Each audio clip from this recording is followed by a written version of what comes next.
मन मंदिरात देवा तुझा ध्यास, भक्तीचा हा ठेवा आला बाभरास, दाही दिशा चराचरी याची कृपा छाया,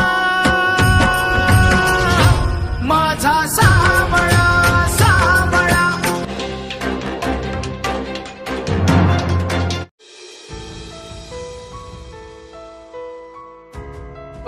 मतदारसंघाचे उमेदवार भाजपचे उमेदवार संजय काका पाटील यांनी आज मतदानाचा हक्क बजावला आहे। ते आपल्या सोबत आहेत, ते आपण त्यांच्याशी चर्चा करणार। काका, सर्वात पहिले आपण मतदानाचा हक्क बजावला आहे, काय वाटतंय कितीचा लीड असेल, कितीचं मार्जिन असेल तुमच्या विजयात? मार्जिन हे 2 लाखापेक्षा जास्त हे मार्जिन निश्चितपणाने असेल।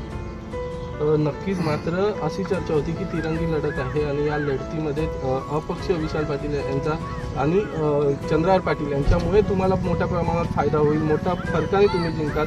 अंदाजे किती लीड असेल आणि कशा प्रकारे अपक्ष उमेदवारांचा फायदा तुम्हाला होणार? फायदा हा निश्चितपणाने लोकांनी करायचा ठरवलेला असतो की आपला सेवक कोण हे लोकांनी ठरवलंय आणि म्हणूनच मी आपणाला म्हणलं की हे 2 लाखापेक्षा मोठं मताधिक्य आपणाला या निवडणुकीमध्ये लोक देऊन विजयी करतील हे खात्रीलायकरित्या सांगतो। विरोधी उमेदवारांचं देखील तेच म्हणणं आहे, 2-2.5 लाखाचं मार्जिन आम्ही जिंकू म्हणून, असा आत्मविश्वास त्यांना आहे। गेल्या 10 वर्षापासून आपण विद्यमान खासदार होतात, काही गोष्टी आहेत ज्या दुष्काळ भाग असेल किंवा अशा काही गोष्टी आहेत की ज्या अजून पण तिकडे लक्ष नाही गेलं आहे, असे आरोप केले जातात। जत तालुक्यातील काही गावं असतील त्यांचे देखील असे आरोप आहेत, यावर तुम्ही पुढे काही निर्णय घेणार आहात का किंवा या संबंधित प्रश्नांवर? त्याच्यावर आरोप करणाऱ्यांना कधीतरी मागं वळून पाहणं गरजेचं आहे।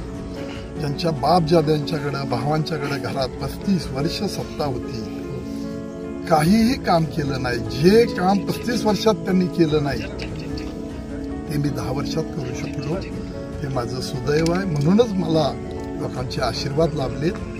या पाण्याची योजना म्हैसाळ असेल, टिंबू असेल, हे पूर्ण करण्यासाठी मला खूप मोठ्या प्रमाणामध्ये हे यश मिळालं आणि ते पूर्ण झालं। आता त्याच्या विस्तारित एक्सटेन्शनचे स्कीम्स सुरू झालेले आहेत, कामकाजाला सुरुवात झालेली आहे। त्यांना गावं तालुक्यातली, जत तालुक्यातली माहीत नाहीत।